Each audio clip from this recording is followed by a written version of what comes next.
menjelaskan yaitu acara 6 interaksi tumbuhan dengan lingkungan biotik dan abiotik.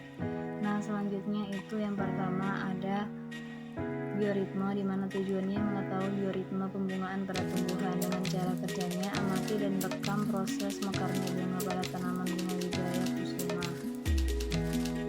Nah, selanjutnya dapat kita lihat sendiri proses mekarnya bunga wijaya kusuma pada malam hari.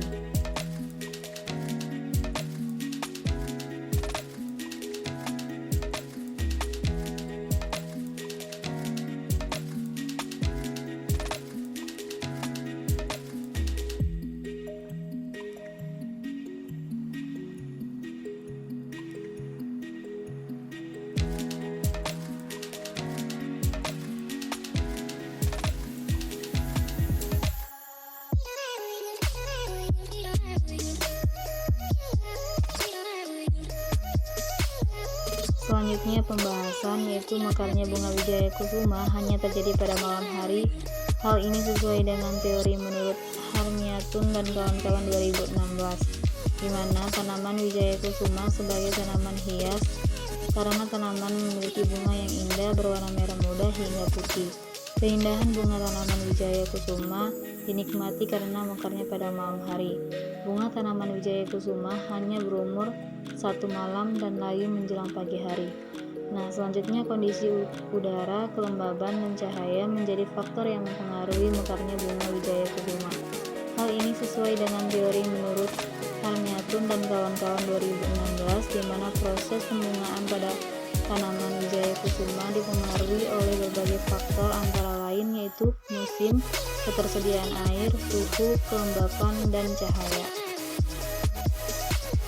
Nah, berikutnya ada simbiosis, yaitu tujuannya mengetahui bentuk simbiosis pada tumbuhan kacang hijau dengan cara kerja, amati dan rekam bintil akar pada tanaman kacang hijau yang telah kalian tanam.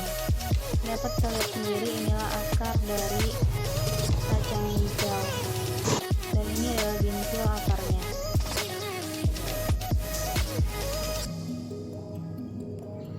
Selanjutnya pembahasan di mana adanya bintil akar akan membentuk tanaman kacang hijau untuk mengikat oksigen menjadi lebih baik.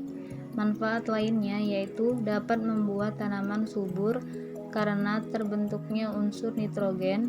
Hal ini sesuai dengan teori menurut Kumalasari dan kawan-kawan 2013, di mana bintil akar berfungsi untuk mengikat unsur nitrogen bebas. Selanjutnya, terbentuknya bintil akar pada tanaman leguminose adalah dengan cara simbiosis mutualisme karena saling menguntungkan.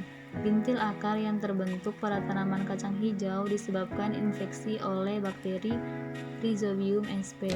Hal ini sesuai dengan teori menurut Sari dan kawan-kawan 2018, di mana tanaman kacang kedelai, kacang hijau, dan kacang tanah merupakan tanaman leguminosa, di mana memiliki perakaran tunggal dan terdapat bintil akar yang merupakan simbiosis antara akar dengan bakteri Rhizobium sp, di mana Rhizobium hanya dapat pada akar tanaman legum dan tidak ditemukan pada tanaman lain. Hal ini disebabkan oleh Rhizobium hanya dapat bersimbiosis dengan akar tanaman kacang-kacangan. Pada umumnya, bintil akar dibentuk oleh Rhizobium pada tanaman yang telah terbentuk rambut akar pada akar utama. Adanya rangsangan pada permukaan menyebabkan bakteri dapat masuk dan berkembang ke dalam akar sehingga terbentuknya bintil akar tersebut.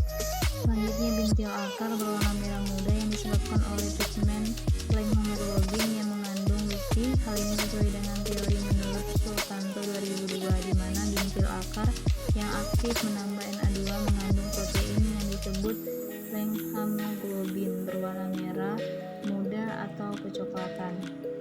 Selanjutnya yang terakhir yaitu gerakan pada tumbuhan. Tujuannya mengetahui adanya gerakan tanaman pada tumbuhan. Cara kerjanya amati dan rekam fenomena terkait gerakan tanaman pada tumbuhan di sekitar kalian.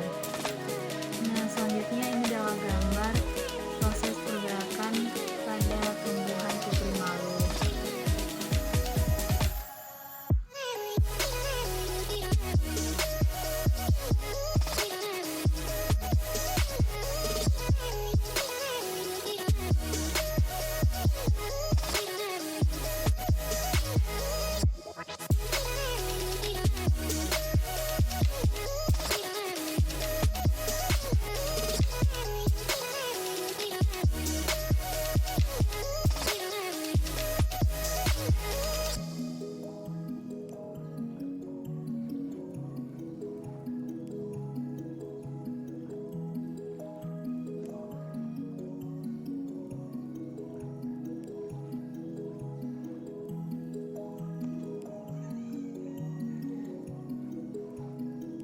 Selanjutnya pembahasan yaitu tanaman putri malu atau Mimosa pudica akan menutup daunnya, di mana menutupnya daun putri malu saat diberi rangsangan sentuhan disebut ting monasti. Hal ini sesuai dengan teori menurut Harahap 2012, di mana ting monasti adalah salah satu gerak nasti berupa rangsangan mekanik, sentuhan atau tekanan.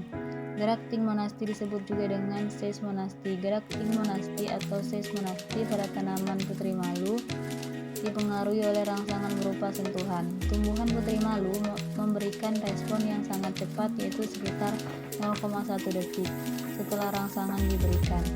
Penyebaran reaksi terhadap rangsangan yang diberikan ke bagian atas dan bawah tumbuhan berjalan antara 40-50 cm per detik. Jika ujung daun putri malu disentuh, maka akan terjadi aliran air yang menjauhi daerah sentuh. Adanya aliran air ini menyebabkan kadar air di daerah sentuh berkurang, sehingga tekanan turbonya mengecil. Akibatnya, daun putri malu akan menutup dan tampak seperti layu. Selanjutnya, gerak tumbuhan terjadi karena proses tumbuhan atau karena rangsangan dari luar. Walaupun tidak memiliki alat ini, gerak tumbuhan peka terhadap lingkungan sekitarnya. Hal ini sesuai dengan teori Uya 2010, di mana gerak pada tumbuhan terjadi karena proses tumbuh atau karena rangsangan dari luar. Walaupun tidak memiliki alat indera, tumbuhan peka terhadap lingkungan sekitarnya. Tumbuhan memberi tanggapan terhadap rangsangan yang berasal dari cahaya, daya tarik bumi, dan air. Ada pula tumbuhan yang peka terhadap sentuhan dan zat kimia.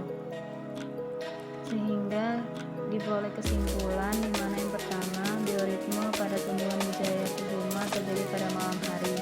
Yang kedua, bentuk simbiosis pada tumbuhan kacang hijau merupakan tumbuhan simbiosis mutualisme karena saling menguntungkan. Dan ketiga, gerak mengatuk daun pada tumbuhan putri malu pada saat disentuh disebut gerak ting monasti. Kemudian ini daftar pusaka yang saya gunakan.